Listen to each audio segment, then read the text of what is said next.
selalu berusaha menyimpan sesuatu yang bisa membawa manfaat, baik untuk dirinya, untuk anak cucunya, maupun untuk keluarganya, untuk masa kini dan masa depannya. Kadang simpanan itu berbentuk uang, kadang berupa tanah, lain saat berbentuk pabrik, dan lain sebagainya. Sementara masa depan yang paling pasti adalah akhirat.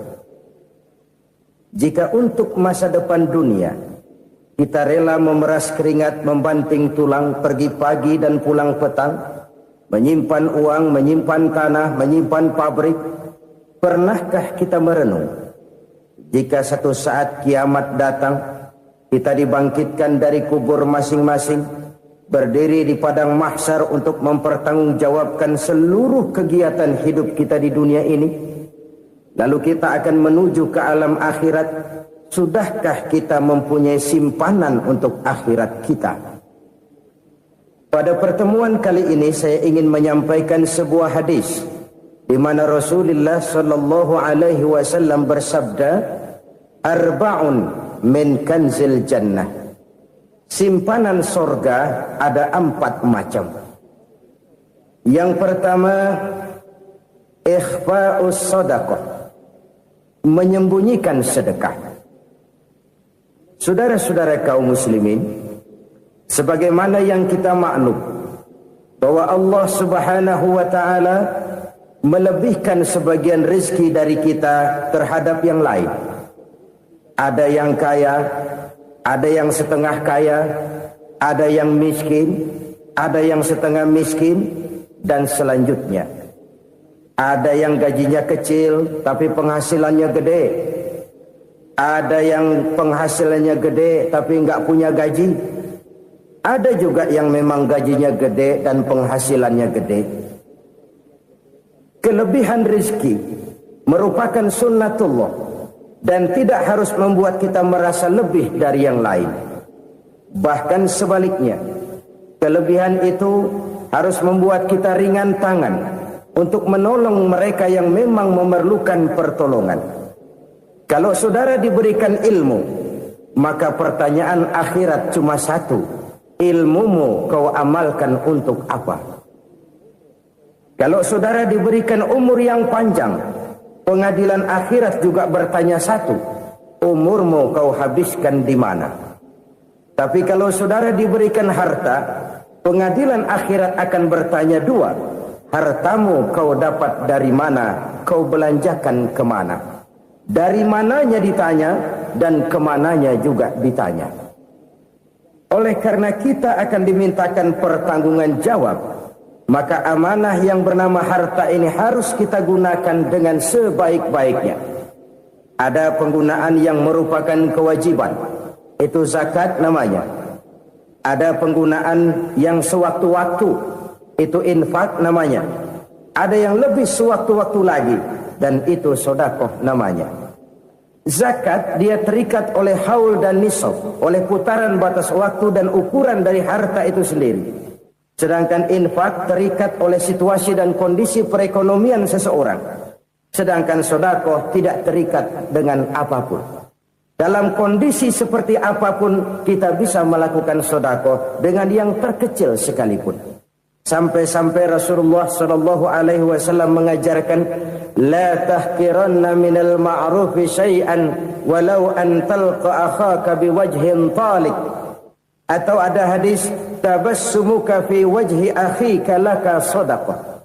Senyumanmu kepada temanmu adalah sedekah. Jadi untuk melakukan sedekah tidak harus dalam berbentuk uang. Dengan ilmu kita bisa sedekah, dengan tenaga kita bisa bersedekah, dengan pikiran kita bisa bersedekah, bahkan senyum kepada teman itu pun sedekah. Jadi kalau sedekah dengan uang memang belum punya uang, nyengir aja banyakin. Itu asal pada tempatnya, jangan lalu ketemu tiang listrik cengengesan. Tentu tidak pada tempatnya dan tidak wajar. Nah, sedekah yang paling dicintai Allah adalah sedekah yang disembunyikan. Artinya, jauh dari sifat riya. Kan kadang-kadang ada orang sedekah itu disebutkan namanya, apa tidak bagus? Kalau memang niatnya ikhlas, ya bagus-bagus saja. Untuk memberikan sugesti kepada yang lain. Di Fulan bin Fulan nyumbang sekian, diumumkan. Boleh kalau niatnya untuk memberikan rangsangan kepada yang lain supaya dia menyumbang lebih besar dari orang tadi. Tapi kalau itu mendatangkan riya, maka sedekah yang paling dicintai Allah adalah sedekah yang disembunyikan. Tangan kiri saja tidak tahu apa yang diberikan oleh tangan kanan. Sedekah yang dilakukan dengan ikhlas akan merupakan perbendaharaan surga, tersembunyi dari pandangan orang lain, tidak seorang pun tahu. Karena memang sikap yang baik adalah melupakan kebaikan dan mengingat kesalahan. Itu salah satu ciri orang bahagia. Orang yang selalu mengingat kesalahannya dan berusaha melupakan segala kebaikannya. Kalau dia akan berada kebaikan, dia tidak bisa ikut, dia merasa rugi karena dia merasa belum pernah berbuat baik. Tapi kalau akan melakukan kesalahan baru, dia ingat kesalahan yang sudah-sudah, sehingga terhalang baginya untuk melakukan satu kesalahan baru. Demikianlah saudara-saudara, bahwa Allah melebihkan rizki sebagian kita dari yang lain, agar terjadi tolong-menolong dalam kehidupan ini. Jadi kesenjangan yang nature, kesenjangan yang alami, itu sunnatullah. Ada yang kaya, ada yang miskin, ada yang kelas menengah. Nah, kenapa lalu sekarang kita berusaha mengentaskan kemiskinan? Oleh karena adanya kesenjangan struktural. Kalau yang kaya bisa semakin kaya, kenapa yang miskin tidak bisa naik jadi ikut sedikit kaya? Sebab pada dasarnya Islam adalah agama yang sejak turunnya sudah berupaya memerangi kemiskinan. Bahkan dikatakan kemiskinan itu mendekatkan kepada kekufuran. Orang kalau miskin udah dekat banget sama kafir. Gampang menjadi kafir. Berapa banyak saudara-saudara kita yang oleh karena soal perut, oleh karena soal materi, terpaksa meninggalkan dan menanggalkan akidahnya. Menjual petunjuk yang diberikan Allah dengan kesenangan dunia yang cuma sebentar ini. Na'udzubillah, thumma na'udzubillah.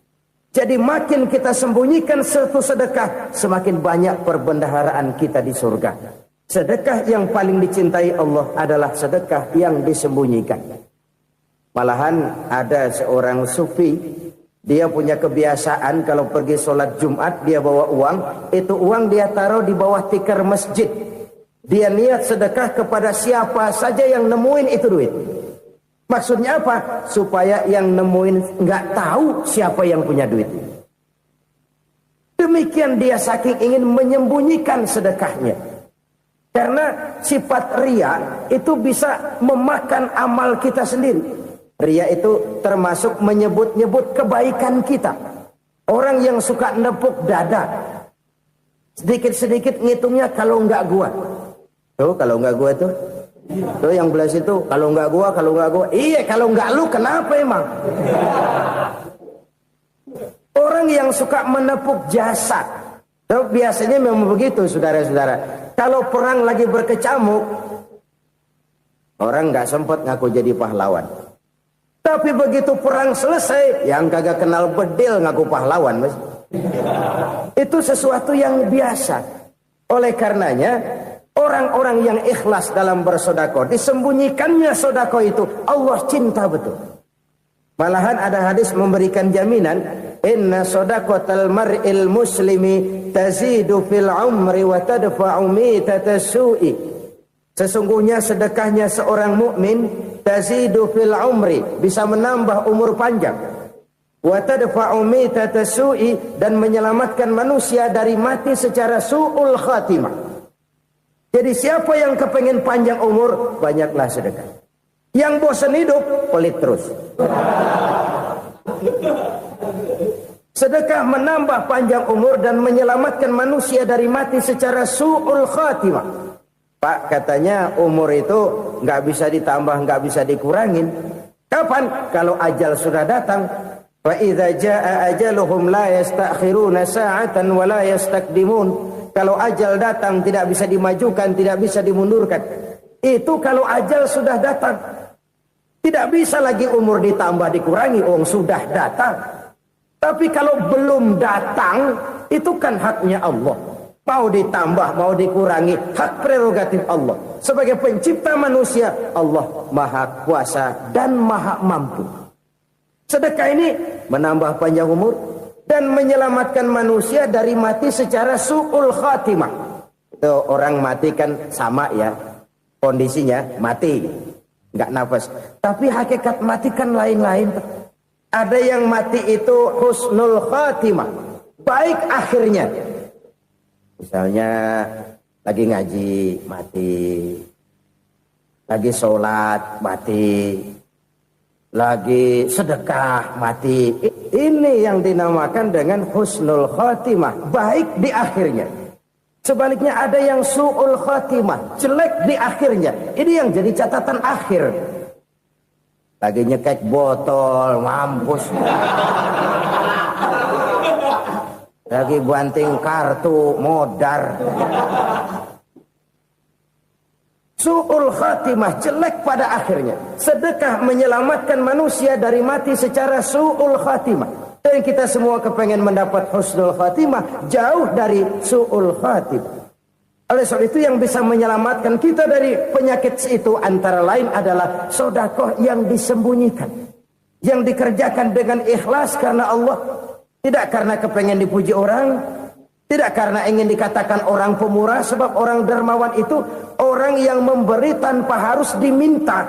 Kalau masih harus diminta, ya belum dermawan namanya, masih harus diminta. Kalau nggak diminta ya tulus, lolos, polos. Saudara-saudara kaum muslimin rahimakumullah.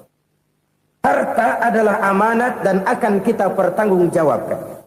Allah melebihkan rizki sebagian kita dari yang lain agar kita saling tolong menolong, bantu membantu. Nabi janjikan siapa yang meringankan beban saudaranya muslim di dunia, Allah akan meringankan bebannya di akhirat nanti. Sebuah jaminan dari baginda Nabi. Si orang yang kita bantu barangkali tidak bisa membalas, Allah yang akan membalas lewat jalan lain yang tidak pernah kita sangka-sangka. Ada orang tanya, Pak, ini ada orang nyumbang masjid sambil marah-marah, bagaimana? Saya bilang sumbangannya aja ambil, marahnya jangan. Marahnya jangan diambil, itu urusan dia. Saudara-saudara kaum muslimin rahimakumullah. Umat Islam ini kan umat yang punya potensi besar. Kadang kita merenung, kenapa kadang-kadang pembangunan masjid kok lambat sekali? Kalau hotel hari ini peletakan pertama, bulan depan peresmian. Supermarket hari ini peletakan batu pertama, minggu depan peresmian. Tapi kalau sudah yang namanya masjid, kadang-kadang peletakan batu pertama sekaligus jadi batu terakhir. 3 tahun, 4 tahun, campur nebar jalak di jalanan. Duit dijaring kayak ikan sepat. Apa tidak ada orang Islam yang kaya? Banyak. Apa tidak ada pengusaha muslim yang jadi konglomerat? Ada. Lalu yang belum banyak itu yang komit terhadap nilai-nilai agamanya. Akhirnya kita jatuh jadi umat yang lemah. Belum ada pengusaha konglomerat muslim buka pabrik supermi cap beduk misalnya umpamanya atau pabrik kecap cap sorban supaya identitas keislamannya sedikit kelihatan. Kita jatuh jadi umat yang lemah karena potensi tidak terinventarisir dengan baik. Kita ini ibarat kompor yang cuma matengin nasi orang lain. Potensi kita dimanfaatkan oleh orang lain. Ukhuwah Islamiyah kita baru terbatas kepada silaturahmi. Ukhuwah di bidang ekonomi kita lemah. Ukhuwah di bidang kebudayaan kita lemah. Apalagi ukhuwah di bidang politik kita lebih rapuh lagi. Padahal ukhuwah itu adalah totalitas kehidupan manusia. Menyangkut ipolek sosbud. Memerlukan nilai-nilai ukhuwah. Jadi oleh karena itu mari kita menyadari. Di dalam harta kita, walaupun kita yang cari, pergi pagi, pulang sore, peras keringat, banting tulang, di sana ada harta anak yatim. Di sana ada hak masjid. di sana ada hak pesantren, di sana ada hak jihad. Berbahagialah seseorang apabila dia oleh Allah dijadikan keran. Keran itu menyimpan air, tapi tidak untuk dirinya, tapi disalurkannya kepada mereka yang memang memerlukannya. Saudara-saudara kaum muslimin rahimakumullah, ini yang pertama. Jadi perbendaharaan surga adalah menyembunyikan sedekah. Orang lain nggak tahu, kita pun nggak pernah ngitung-ngitung. Kita anggap lewat begitu saja, padahal itu deposit akhirat. Satu. Yang kedua, perbendaharaan surga itu apa? Wa kitmanul musibah, menyembunyikan kesulitan. Kadang orang takut menghadapi kesulitan, tapi makin kita merenung, hidup ini kan sebenarnya urusan. Takut sama urusan, ya jangan hidup. Tandanya orang hidup itu kalau punya urusan. Urusan melupakan problem. Problem sering menimbulkan kesulitan. Kesulitan bukan untuk ditakuti, tapi untuk diatasi dan dicarikan jalan keluarnya. Siapa sih orangnya yang gak pernah sulit-sulit? Makin tinggi status sosialnya, makin gede urusannya. Makin tinggi kualitas imannya, makin berat tingkat kesulitannya. Cuma memang yang namanya enak itu seperti pelangi. Biang lala itu nggak pernah di atas kepala kita, di atas kepala orang melulu. Lu sih enak lu, kata kita. Dia juga bilang yang enak kan lu. Pelangi itu nggak pernah di atas kepala kita. Kata tukang beca, aduh enak ya naik Mercy. Kata tukang beca, apa yang di dalam mobil Mercy? Aduh enak bener tukang beca, di jok ngeringkuk ngorok pulas bener. Saya kamar pakai AC, sejuk, tempat tidur sutra, empuk, alga, spring bed, gula kulik, nggak bisa pulas kalau belum minum Valium, belum tidur. Enak bener tukang beca, di jok ngorok nggak tahu wetan kulon. Si tukang beca bilang yang di Mercy enak, yang di Mercy bilang tukang beca enak. Inilah enak, nggak pernah di atas kepala kita, di atas kepala orang lain melulu enak itu. Nah, saudara-saudara, yang merupakan perbendaharaan surga itu orang yang bisa menyembunyikan kesulitan, baik pribadi ataupun rumah tangga. Nih terutama rumah tangga yang jadi soalnya. Kadang-kadang kita ini kalau senang, sebaliknya kalau senang kita diam, kalem aja, cuek. Banyak banget duit kita bawaan, diam aja udah. Malah ketemu orang takut. Tapi begitu susah, sekampung tahu. Padahal Nabi mengajarkan perbendaharaan surga itu menyembunyikan musibah, menyembunyikan kesulitan. Kalau enak, cerita sama orang-orang. Kalau nggak enak, rasain sendiri, tekan sendiri, atasin sendiri. Kita kan sebaliknya, senang kita diam, asal lagi susah, paling tidak kita nyari teman buat cerita kesusahan. Siapa orangnya yang nggak pernah susah? Cuma soalnya bagaimana kita mengatasi kesusahan itu sendiri. Begitu juga misalnya kalau orang sudah berumah tangga, itu orang tuanya harus menjadi tempat dia cerita yang enak-enak saja. Yang nggak enak rasain berdua, selesaikan berdua, atasin berdua. Jangan dibalik. Asal senang diam, giliran susah saja. Maknya laporan. Terbalik. Bisa menjaga security informasi. Maka nama bayam keluar diam, malah seluitan. Enak amat lo makan daging ayam. Security informasi. Saudara-saudara kaum muslimin rahimakumullah. Ujian yang terberat itu yang pernah diberikan kepada para nabi, para rasul, para aulia, para ulama. Makin tinggi keimanan, makin berat bentuk kesulitan. Ayo saya kemukakan satu contoh saja. Ada seorang nabi yang kaya, nabi kaya, namanya Nabi Ayub. Iblis kalau orang begini kan keki, ibadahnya rajin, kaya. Nih yang kayak begini susah digodain. Kalau ibadahnya rajin, miskin, kali bisa disogok. Sini imannya mantap, ibadahnya rajin, kaya, nabi lagi. Oh, tapi namanya iblis nggak kurang akal. laporan. Tuhan, kenapa Les? Ya ini bahasa saya, bahasa Qur'annya sih nggak gitu. Itu hambamu yang namanya Ayub, dia rajin ibadah cuma karena dikasih kaya aja. Coba kasih miskin dia, berhenti dia sembahyang. Ah, kamu bisa aja. Saya tahu Ayub itu hambaku yang ikhlas. Saya buktiin Tuhan, silahkan. Dibuktiin lah, iblis turun ke alam ini. Yang mula-mula dia lakukan, dia rusak sawah ladang Nabi Ayub. Dia binasakan binatang ternak Nabi Ayub. Sehingga dalam waktu singkat, jatuhlah Nabi Ayub dari orang paling kaya, jadi orang paling miskin. Beliau masih ibadah di mihrab dalam masjid. Datang iblis. Saudara Ayub, ya. Lagi ngapain? Ibadah. Nyembah Allah, nyembah Allah. Oh, percuma. Kenapa? Tuhan yang ente sembah nih, dia udah bikin miskin ente.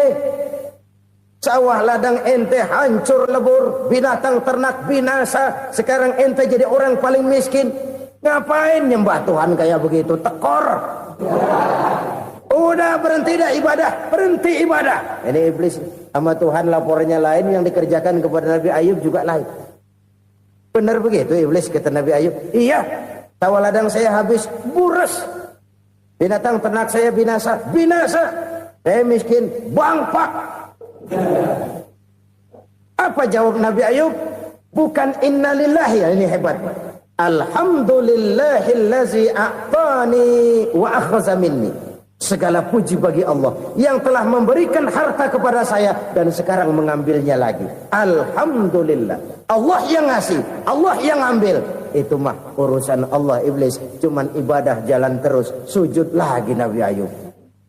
Iblis seleher gondok banget. Dasar Nabi nggak mempan dia apa-apain. Miskin malah alhamdulillah. Allah yang ngasih, Allah yang ngambil. Jadi kalau kita tidak komit, kita tidak terikat kepada kaya, miskin, senang, susah, apa yang bisa bikin kita susah? Jadikan kekayaan, kemiskinan, jadikan senang, susah sebagai anak buah yang bisa kita atur.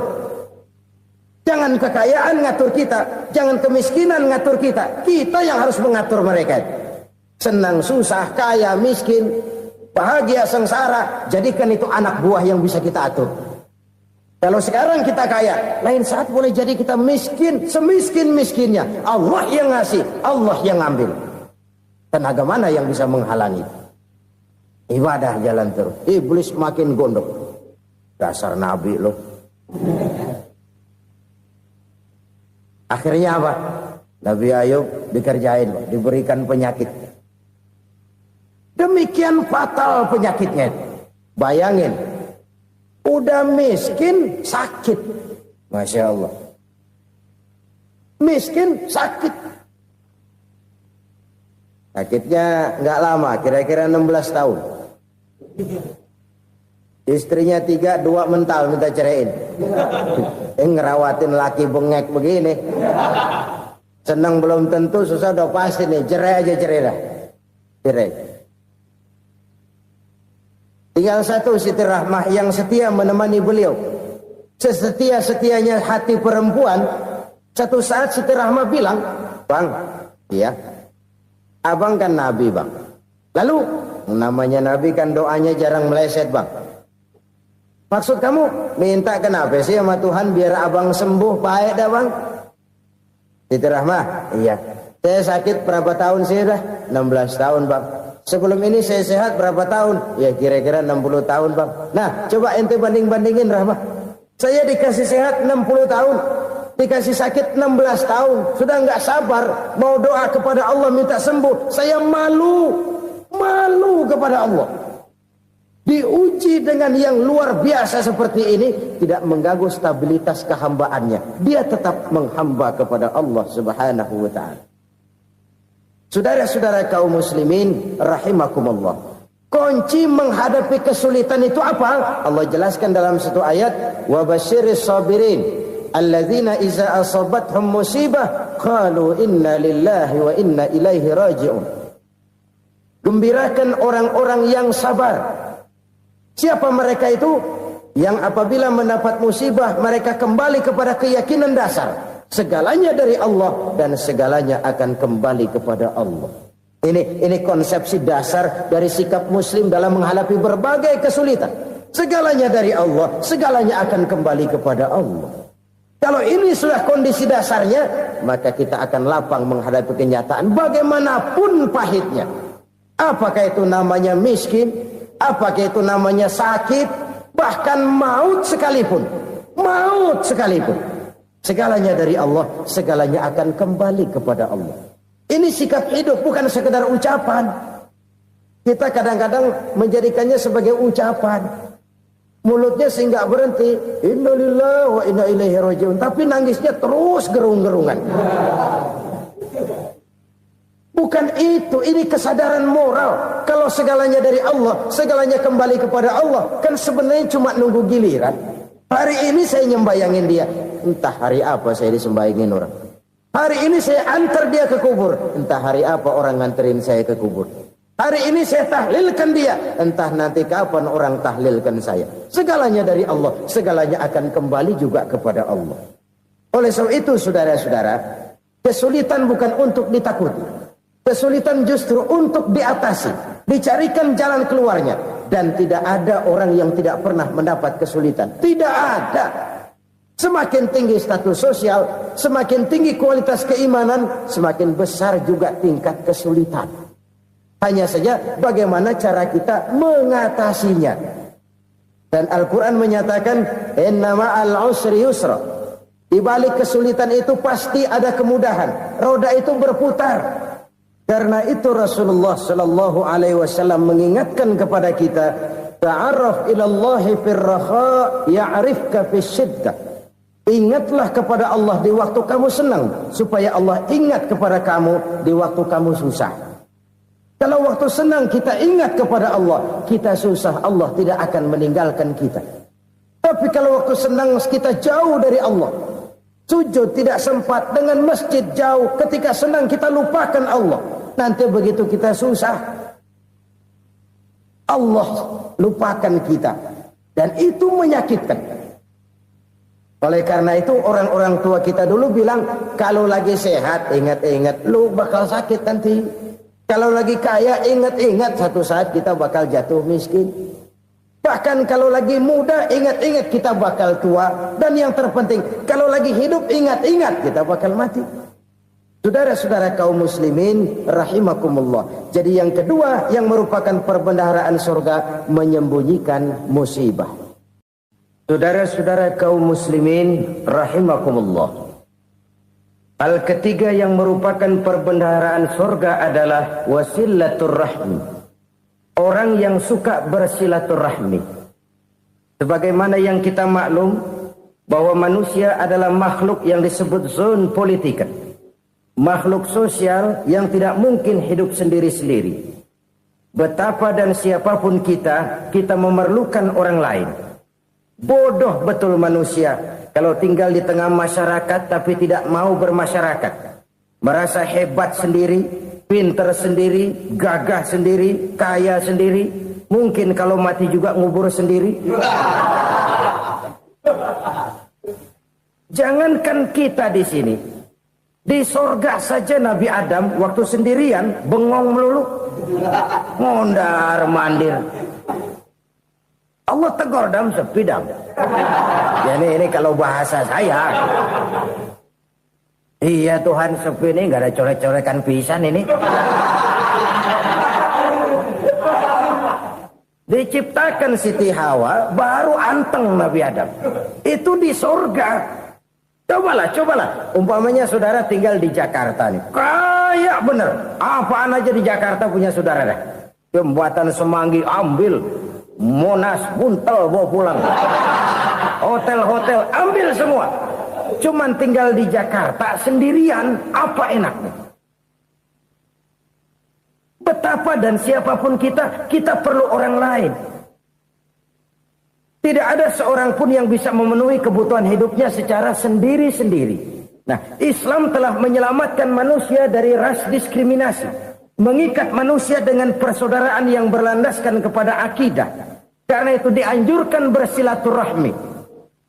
Bahkan Nabi menyatakan, man arada ayyubsata lahu fi rizqihi wa yunsa'a fi atharihi falyasil rahimah. Siapa yang kepengen diluaskan rezekinya dan dipanjangkan usianya, banyaklah ia bersilaturahmi. Siapa yang kepengen dimudahkan rezekinya, hendaknya ia banyak bersilaturahmi. Kalau banyak teman, kesulitan kan paling tidak ada tempat cerita. Udah susah, sendirian kita pikirin diri, nggak ada tempat tukar pikiran. Cepet banget sama bengek. Dilawan sendiri. Nah, secara makro kita bisa berkata, tidak mungkin ada kemenangan kalau tidak ada kekuatan. Tidak ada kekuatan kalau tidak ada kesatuan dan persatuan. Tidak mungkin ada kesatuan dan persatuan tanpa semangat silaturahmi. Kalau umat Islam mau menang, dia harus kuat. Kalau umat Islam mau kuat, dia harus bersatu. Kalau umat Islam mau bersatu, dia harus membudayakan silaturahmi ini. Bahkan sampai-sampai kata Nabi, kalau bisa cari nilai tambah. Apa? Silman qata'ak. Bersilaturahmilah kau kepada orang yang marah denganmu. Masya Allah, indahnya ajaran agama kita. Orang yang marah pun kepada kita, kata Nabi, kalau bisa bersilaturahmilah kepadanya, kepada orang yang marah itu. Di situ nilai tambah. Cuman jujur nih hadis, ngucapinnya gampang, ngamalinnya yang berat banget. Orang marah sama kita, kita disuruh silaturahmi, ada apa malu? Lu marah, ada gue marahan lagi. Tunggu pikirin. Saudara-saudara kaum muslimin rahimakumullah. Tapi ini yang diajarkan, bahkan ini yang dicontohkan oleh baginda Rasul. Bagaimana begitu mudah? Misalnya satu saat Abu Jahal ini ngatur strategi bagaimana bikin Muhammad celaka. Dia gali lubang di depan tempat tidurnya. Dia tutupin daun korma. Terus dia panggil seseorang, ke sini. Kasih tahu Muhammad, pamannya sakit keras, minta ditengokin. Berangkat orang ini ke sana. Muhammad, labbaik. Pamanmu sakit keras, dia minta ditengokin. Baik, saya akan datang menjenguk beliau. Berangkatlah Nabi ke rumah Abu Jahal tanpa prasangka apapun. Abu Jahal udah pasang setil, selimut 3 rangkap setengah dipakai. Persis kayak orang meriang. Tapi sembari ngintip dari balik selimut. Begitu Muhammad buka pintu, nah, masuk perangkap nih. Muhammad jalan menuju tempat pembaringan. Makin lama makin dekat, makin lama makin dekat. Makin dekat ke lubang yang dipasang oleh Abu Jahal itu. Dalam hati Abu Jahal, terus dah jatuh, mampus dah lo ini. Mampus lo hari ini nih. Apa yang terjadi? Malaikat Jibril datang. Muhammad, pamanmu cuma pura-pura sakit. Di depan tempat tidurnya ada lubang perangkap supaya kamu jatuh ke situ. Sudah, kamu pulang. Balik kanan Nabi. Sudah hampir jatuh ke lubang, balik kanan, pulang. Bayangin kecewanya Abu Jahal. Muhammad dikit lagi, Muhammad dikit lagi. Enggak, paman, saya pulang aja. Emosi bangun dari tempat tidur, enggak sadar kalau lagi pura-pura sakit. Lompat ngejar Nabi, dia lupa dengan lubang yang dia gali. Serak, nyemplung sendiri ke dalam lubang.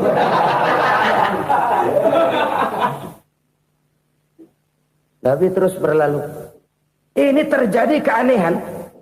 Jatuh ke lubang yang dia gali itu sebenarnya nggak terlalu dalam ya.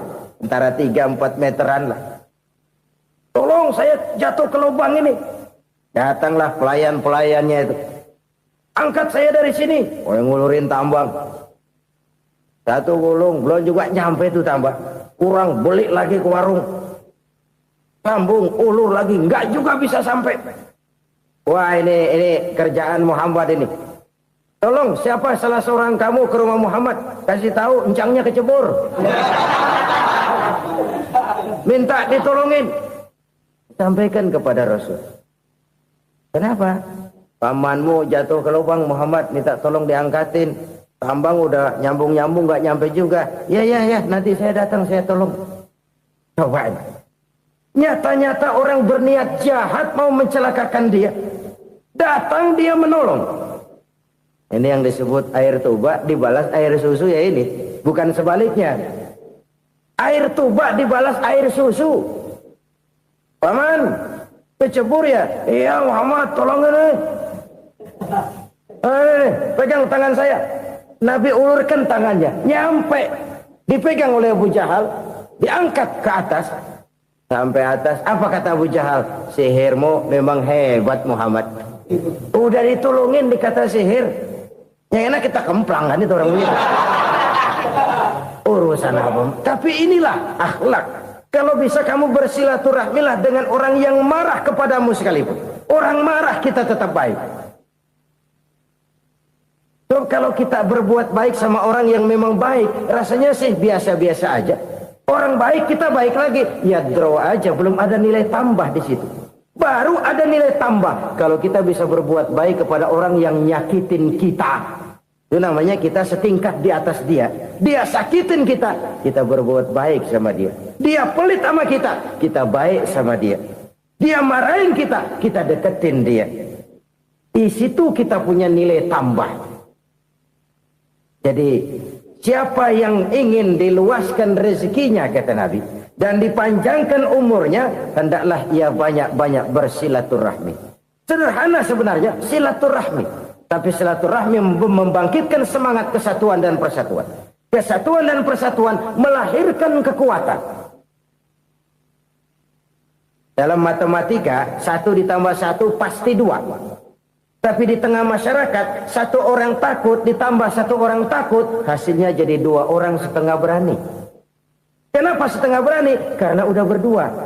Tadi pan takut sendirian. Kalau dia kumpul turu-turu takutlah jadi berani. Kita yang lemah, kita yang tidak berdaya, kita yang miskin, kalau mau kompak bersatu, apa yang nggak bisa kita kerjain?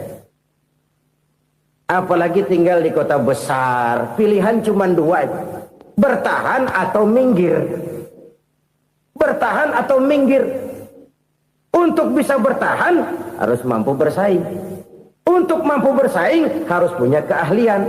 Keahlian harus ditunjang dengan pendidikan, ditambah oleh kekompakan sebagai umat. Udah miskin mencar mulu, orang injek kita. Orang nggak pandang urusan apa malu. Oleh karena itu silaturahmi pada hakikatnya merupakan roh dari ukhuwah yang diajarkan oleh agama kita. Bagaimana Islam menyelamatkan masyarakat manusia dari ras diskriminasi, mengikat manusia, dan tidak ada persaudaraan yang lebih indah selain persaudaraan yang diikat dengan nilai-nilai akidah. Sepanjang orang di jalan Allah, itulah saudara kita. Keluar dia dari jalan Allah, selesailah persaudaraan sampai di situ. Karena itu, kalau ingin menyimpan sesuatu di surga, banyaklah bersilaturahmi.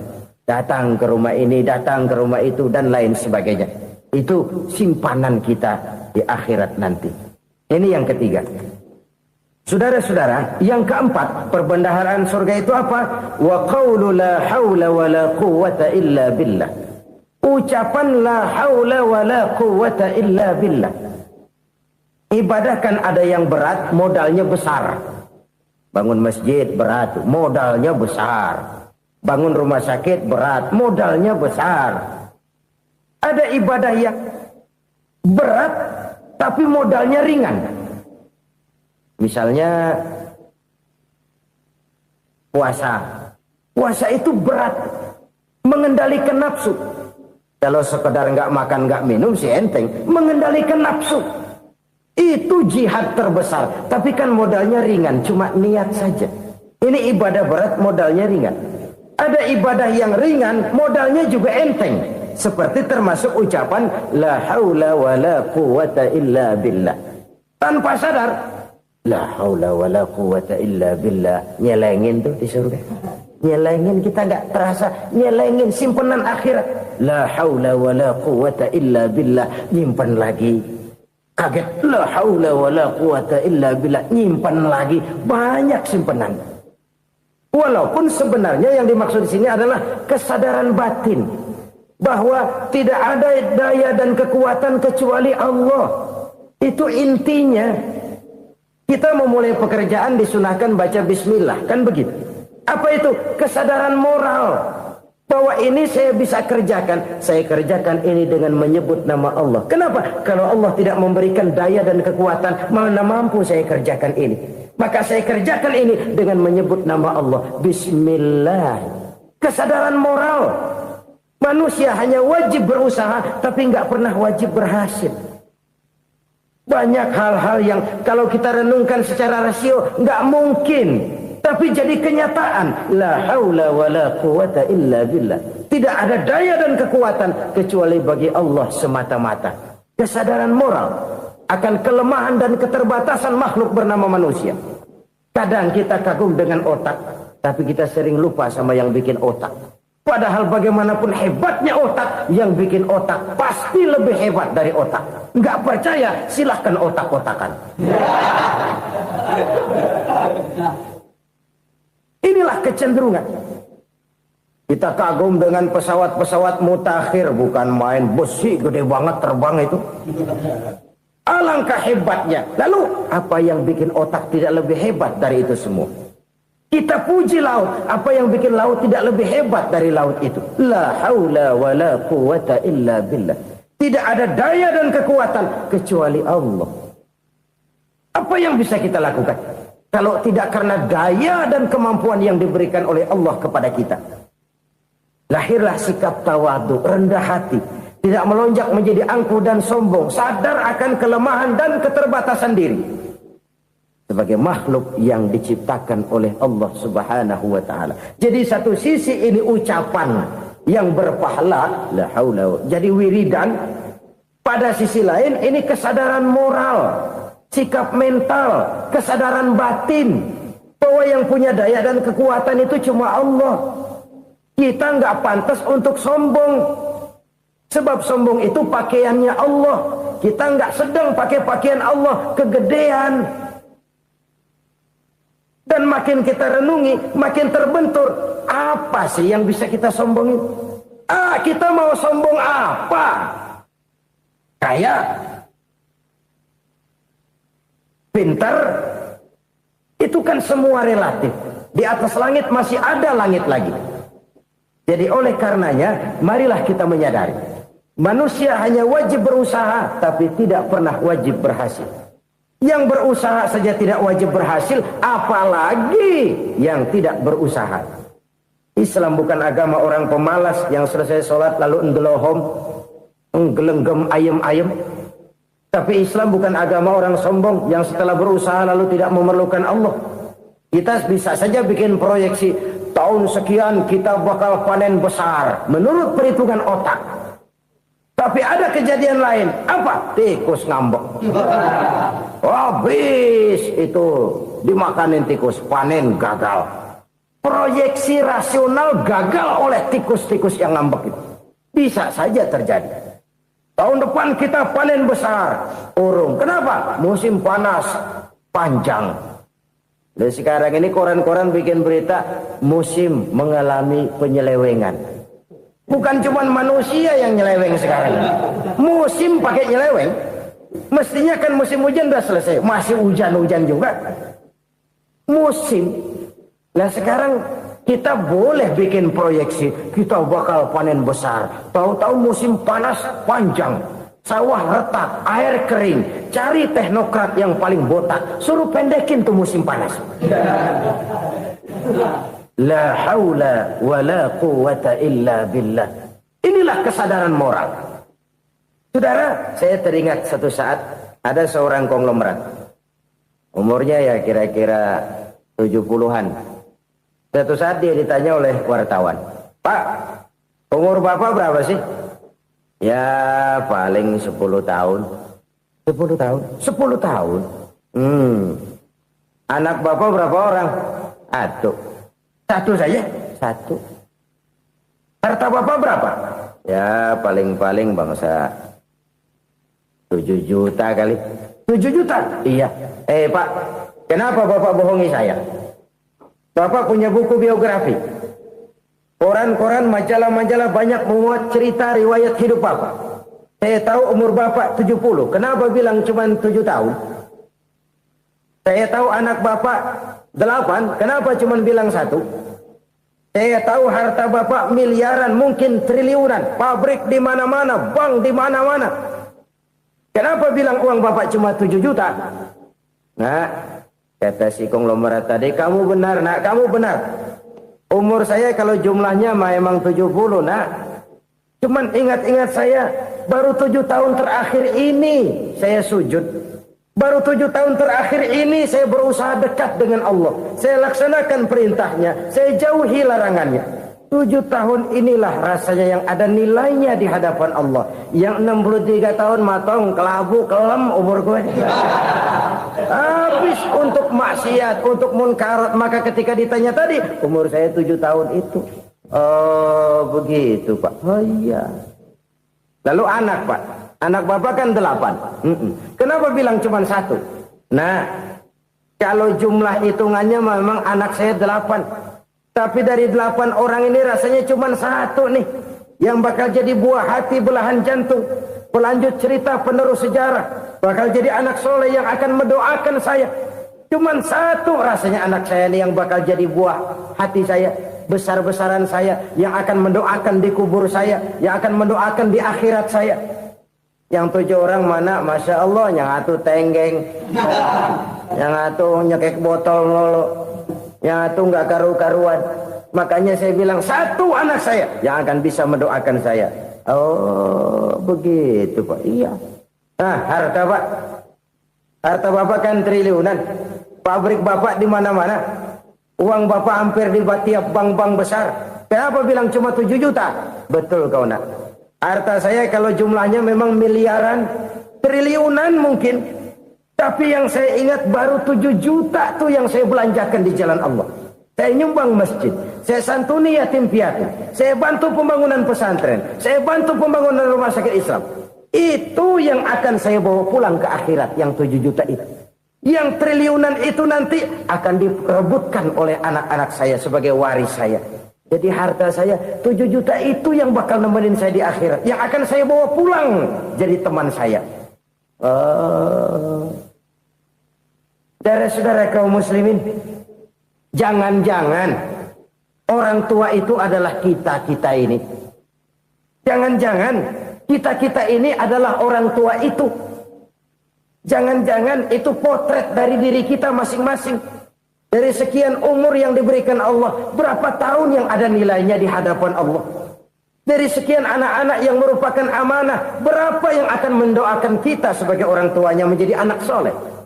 Dari sekian banyak harta yang diberikan Allah, berapa yang akan kita bawa pulang menghadapnya nanti, yang kita belanjakan di jalan Allah? Ini sebuah potret kehidupan. Karena itu kita kembali kepada la haula wa la quwata illa billah. Kita wajib berusaha, kita wajib berikhtiar. Selebihnya, segala daya dan kekuatan hanya milik Allah saja semata-mata. Satu kesadaran batin dari setiap pribadi muslim. Setelah ia berusaha dan berikhtiar, ia menyerahkannya kepada Allah Subhanahu wa ta'ala. Jadi, satu sisi ini merupakan wiridan ucapan yang mengandung pahala. Pada sisi lain, ini merupakan sikap batin dari seorang muslim di dalam ia menghadapi realitas kehidupan ini. Saudara-saudara kaum muslimin, rahimakumullah. Kalau ini kita jadikan satu basis kehidupan, maka ini akan menyelamatkan manusia dari kemungkinan tergelincir menjadi orang yang lupa diri dan lupa darat. Sebab itu Imamul Ghazali berpesan, jadidis safinah fa innal bahra amiq wa khuziz zad fa inna safara ba'id wa khaffifil hamla fa innal hamla sadid. Perbarui selalu kapalmu karena lautan sangat dalam. Bawa bekal yang banyak karena perjalanan ini sangat jauh. Ringankan beban karena kebanyakan beban akan menyakitkan. Alangkah indah kalimat ini, alangkah dalam makna yang terkandung di sana. Perbarui selalu kapalmu karena lautan sangat dalam. Apa artinya ini? Jaga mentalmu baik-baik. Pelihara imanmu baik-baik karena hidup penuh cobaan seperti lautan. Kita kalau berlayar di lautan kan kadang-kadang tenang, angin bertiup sepoi-sepoi basah. Jika malam datang bintang gemintang bertabur menghias cakrawala. Rembulan memantulkan sinarnya dengan indah. Dalam keadaan begitu berlayar enak. Tapi lain saat ombak menggunung, halilintar menyambar, angin topan bertiup. Berapa banyak sudah saudara-saudara kita yang tenggelam di lautan dunia tanpa sadar bahwa dia belum sampai kepada pantai yang akan dituju. Berapa banyak sudah saudara-saudara kita yang tenggelam di lautan dunia ini tanpa sempat bangkit lagi. Dia menyangka sudah sampai kepada tujuannya. Hati-hati kapal jangan sampai bocor karena lautan sangat dalam. Iman ini jaga baik-baik karena hidup penuh dengan ujian. Wa khuzizat fa inna safara ba'id. Bawa bekal yang banyak karena perjalanan sangat jauh. Saudara mau ke Bandung, bawa duit. Saudara mau ke Surabaya, banyakkan lagi duitnya. Saudara mau ke Mekah, gepokan, iketan tuh duit nggak lembaran lagi. Makin jauh perjalanan, makin banyak bekal yang harus kita bawa. Kalau saudara dari Jakarta mau ke Surabaya, kagak bawa duit berangkat juga, itu sih bukan berani namanya, nekat. Sampai Surabaya belum tentu, sengsara di jalan udah pasti. Kenapa? Nggak bawa bekal berangkat. Sama juga kita nih, misalnya belum sempat sembahyang, mati. Waduh, berani banget orang. Belum punya bekal, mati. Sengsara di jalan. Atau bekal tidak cukup. Dari Jakarta saudara mau ke Surabaya, bawa duit 500 perak. Paling jauh Cikampek nyampenya itu. Paling jauh itu. Antara jauhnya perjalanan dengan bekal yang saudara bawa tidak seimbang. Hidup ini perjalanan panjang. A walking tour. Dimulai dari alam arwah. Sebelum jasad diciptakan, roh diciptakan lebih dulu. Dari situ pindah ke alam rahim. Dari alam rahim pindah ke alam dunia. Dari alam dunia pindah ke alam barzah. Baru menuju akhirat. Satu perjalanan panjang. Kalau bekal tidak bawa, sengsara di jalan. Bawa bekal yang banyak karena perjalanan ini sangat jauh.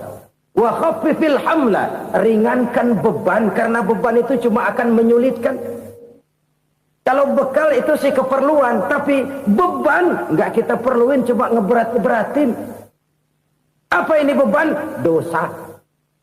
Kecurangan, kebatilan, kezoliman, ketidakadilan, kesewenang-wenangan.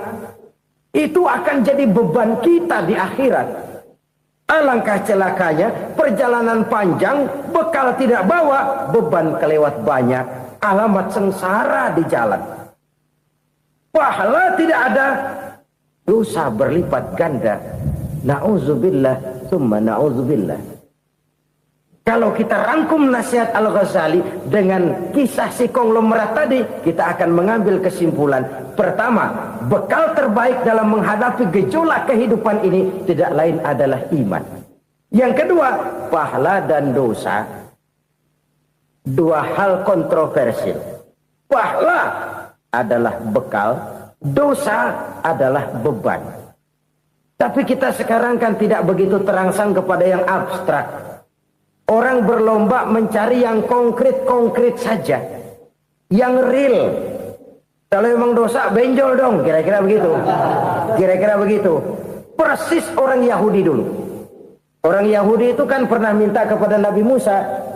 Ya Musa lan nu'mina laka hatta narallaha jahrah. Musa, kami nggak bakal mau beriman kepada Allah kalau belum kami lihat Allah ada nongkrong di depan kami. Kalau memang Tuhan ada, taruh dong di depan kami. Mau yang konkret-konkret saja. Kalau memang dosa, benjol dong. Kalau memang pahala, berasa dong. Orang terangsang kepada yang real, yang konkret-konkret saja. Karena itu, untuk mengejar dosa, orang mau bayar. Tapi untuk mengejar pahala, walaupun tidak bayar, orang segan. Ini yang dikatakan oleh Nabi, kamu mengharapkan ke surga, tapi kamu berat melaksanakan sesuatu yang bisa membawa kamu ke surga. Kamu ingin jauh dari neraka, tapi tiap saat kamu lakukan perbuatan-perbuatan yang justru menjerumuskan kamu ke neraka. Idda'aitum an-najata minan nar wa ramaitum fiha anfusakum. Kamu ingin selamat dari neraka, tapi kamu lemparkan diri kamu ke neraka. Kamu ingin masuk surga, tapi berat sekali kamu melakukan perbuatan-perbuatan yang bisa menyampaikan kamu di surga. Saudara-saudara kaum muslimin rahimakumullah. Jadi hal keempat yang merupakan perbendaharaan surga adalah la haula wa la quwwata illa billah. Satu sisi ini merupakan ucapan yang memperberat timbangan akhirat.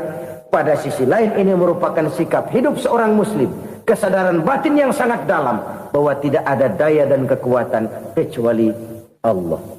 Dan itu kita simbolkan pada saat memulai pekerjaan dengan Bismillah, dengan menyebut nama Allah. Satu kesadaran moral, saya hanya bisa melakukan ini karena diberikan daya dan kekuatan oleh Allah. Lahirlah sikap tawadu, rendah hati, tidak melonjak menjadi angkuh dan sombong. Saudara-saudara, sampai sini dulu jumpa kita kali ini. Semoga 4 perbendaharaan surga ini dapat kita lakukan, yang kelak akan merupakan bekal kita di kemudian hari nanti. Amin ya rabbal alamin. Bapak-bapak, ibu-ibu, saudara-saudara kaum muslimin rahimakumullah. Di dalam kehidupan kita sebagai seorang muslim, minimal 5 kali dalam sehari semalam kita mendengar seruan untuk mendirikan solat yang disebut azan. Ada kalimat menarik di dalam kalimat azan itu, yakni seruan hayya 'alal falah, marilah menuju kepada keberuntungan, marilah meraih kemenangan. Seruan ini adalah kecenderungan dari setiap manusia, apapun warna kulitnya. Artinya, setiap orang dalam hidup selalu ingin meraih dan mencari kemenangan. Kemenangan akan melahirkan kepuasan batin, dan kepuasan batin memberikan kebahagiaan. Sedangkan kekalahan melahirkan penderitaan batin, dan penderitaan batin menjerumuskan seseorang di dalam berbagai bentuk kerugian. Jikalau inilah seruan azan, maka masalahnya ialah apa yang menyebabkan kita meraih kemenangan. Al-Quranul Karim memberikan tuntunan dan ajaran kepada kita bahwa orang-orang yang memperoleh kemenangan itu tidak lain adalah orang-orang yang bertakwa. Hanyalah mereka yang bertakwa kepada Allah Subhanahu wa ta'ala pada akhirnya akan tampil sebagai pemenang. Lalu siapa orang yang bertakwa itu? Dijelaskan dalam awal-awal Al-Baqarah, orang yang bertakwa yang akan meraih kemenangan. Pertama, alladzina yu'minuna bil ghaib, yaitu orang-orang yang beriman kepada yang gaib. Percaya bahwa ada alam yang gaib, alam yang abstrak, alam yang tidak bisa dijangkau oleh salah satu daripada panca indera kita. Mereka percaya dan beriman kepada adanya malaikat, beriman kepada adanya iblis dan jin, beriman kepada adanya alam kubur, beriman kepada adanya alam mahsyar, beriman kepada adanya alam akhirat, beriman kepada adanya surga dan neraka. Beriman bukan cuma sekedar beriman dalam ucapan bibir saja, tetapi beriman yang nilai iman itu mampu mewarnai gerak dan gaya hidupnya. Iman yang meresap sampai ke tulang sumsum, kemudian memberikan dampak positif di dalam kehidupan manusia. Alam, kita tahu, adalah sesuatu yang selain Allah, dan Allah bukanlah alam. Apapun namanya selain daripada Allah, itu adalah alam. Alam pada hakikatnya terbagi menjadi 2. Ada alam syahadah, alam nyata, alam konkret, alam yang bisa dijangkau oleh salah satu indera kita. Kemudian ada alam ghaib, alam yang tidak bisa dijangkau oleh panca indera kita, alam metafisika, alam abstrak, alam yang wajib kita imani keberadaannya. Kita percaya bahwa malaikat itu ada, Kita percaya kepada jin, bahwa jin itu ada. Kita percaya kepada adanya iblis dan setan. Bukan percaya kepada iblis dan setannya, percaya bahwa iblis dan setan itu ada. Itu termasuk salah satu daripada sifat orang yang bertakwa kepada Allah. Saudara-saudara kaum muslimin rahimakumullah, kecenderungan pembangunan yang lebih bersifat materialistis biasanya menggeser aspek kehidupan rohani. Orang berpikir empiri, dan dalam pola pikir yang demikian maka alam gaib tidak lagi mendapat perhatian. Aspek kehidupan yang bersifat rohaniah malah mulai ditinggalkan. Akibatnya terjadilah kepincangan di dalam kehidupan kita. Pernah ada satu pengalaman pribadi dalam perjalanan kembali ke tanah air. Dalam pesawat di sebelah kanan saya duduklah seorang Jerman namanya Heiner Simonsen. Iseng saya ajak kenalan, saya ajak ngobrol, saya tanya dia. Saya bilang, Mas Heiner ini, kalau pesawat yang kita tumpangi ini jatuh ke bawah, kira-kira apa yang bakal terjadi, Mas? Dia bilang, kita semua akan mati. Begitu? Iya. Oke. Apa itu mati? Tanya saya. Dia bilang, untuk tahu apa itu mati, kita harus tahu lebih dahulu apa itu hidup. Saya pikir nih bule bisa ngomong juga. Baiklah kata saya. Apa hidup menurut Anda itu? Oh, hidup itu dia bilang, kalau seluruh anggota badan kita bekerja secara normal, paru-paru memompa darah secara normal, jantung berdetak secara normal, sel-sel tubuh bekerja secara fit, dan organisme tubuh hanya mau bekerja secara normal, dia bilang, kalau kita memberi makan yang cukup, menu yang teratur, dan gizi yang lengkap. Saya bilang, kesimpulannya apa, Ner? Dia jawab, hidup adalah dari tangan ke mulut.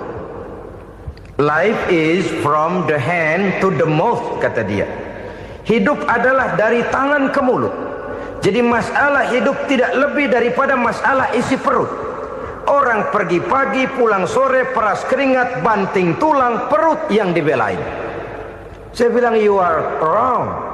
Sampean salah, Ner. Kamu orang Islam bukan? Bukan. Pantas. Kenapa saya salah? Dia bilang, ya jelas salah. Salahnya di mana? Kamu ini manusia. Kalau hidup cuma dari tangan ke mulut, saya bilang, kambing di kampung saya juga begitu pikirannya, Ner.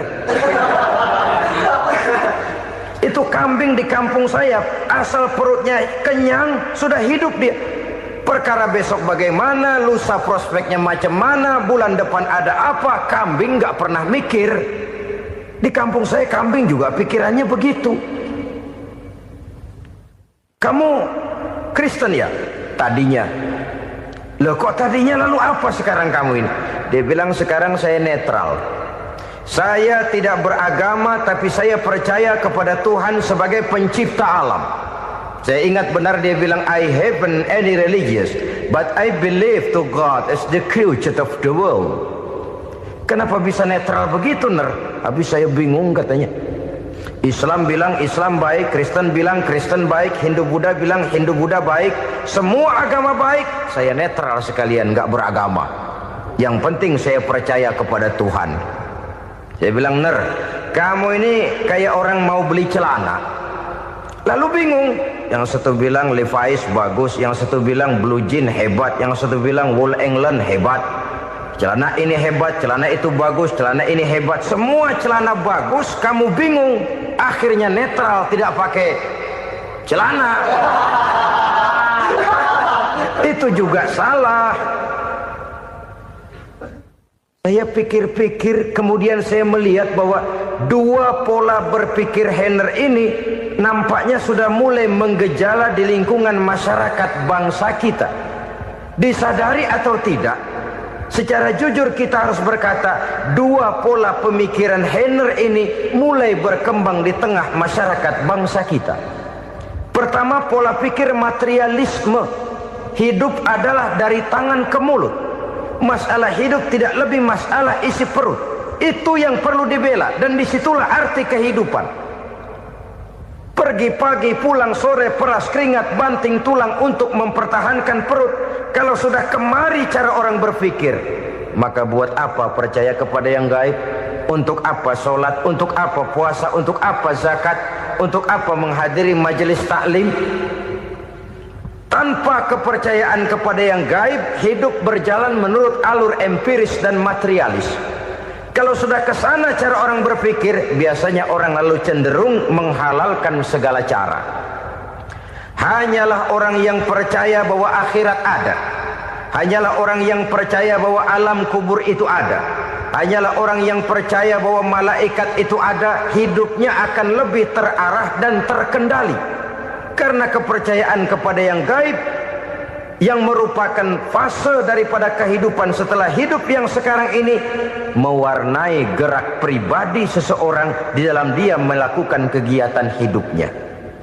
Pola berpikir materialisme, disadari atau tidak, mulai menggejala di lingkungan masyarakat bangsa kita. Hidup tidak lebih dari urusan tangan ke mulut, mulut ke tangan, tangan ke mulut. Asal perut sudah kenyang, hiduplah sudah. Perkara bagaimana prospek hari yang akan datang, bagaimana akhirat, tidak jadi persoalan. Ini yang oleh Nabi diperingatkan, ad-dunya sijnul mu'min wa jannatul kafir. Dunia adalah penjara bagi orang beriman dan surga bagi orang kafir. Dulu di zaman Belanda hadis ini pernah disalah tafsirkan, disalah artikan, digunakan sebagai senjata untuk mengkebiri dan membuat impoten umat Islam.